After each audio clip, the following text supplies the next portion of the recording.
TeamBuild is one of our favourite activities. It takes 90 minutes and obviously it's about teamwork, but it's also about problem solving and working together efficiently. So you can have 1, 2, 3 or 4 teams. There is a computer program, but you don't actually need it, but it's quite good with it, and you don't need a printer, you can just use a laptop.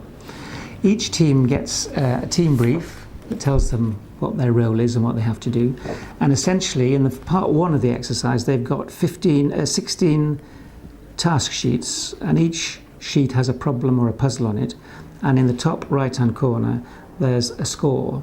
So if you solve this problem and tell the computer, because each team has a PIN number that gets them into their part of the program, if you tell them the right answer, you get the full score, 15 points.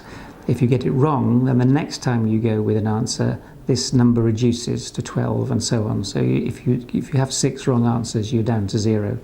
So you work through in the group the 16 tasks, and obviously it's important to choose the right person to solve certain problems. Some are creative, some are lateral thinking, some are mathematical. And as you go, you keep track on a score sheet of your score, but also every time you get a right answer, you're given a letter of the alphabet. And once you've got enough letters, they fit into this grid at the bottom, and that tells you what you have to do in part 2. And in part 2, you're given some resources, and you have to build something, and it's the height that's important. So the trainer has a tape measure to measure the height, and then the height in centimetres is taken as a score, and that's added to the score they got in part 1 to give them a grand total. So it's great for teamwork, great for seeing how people plan and organise themselves, and we think it's really good fun.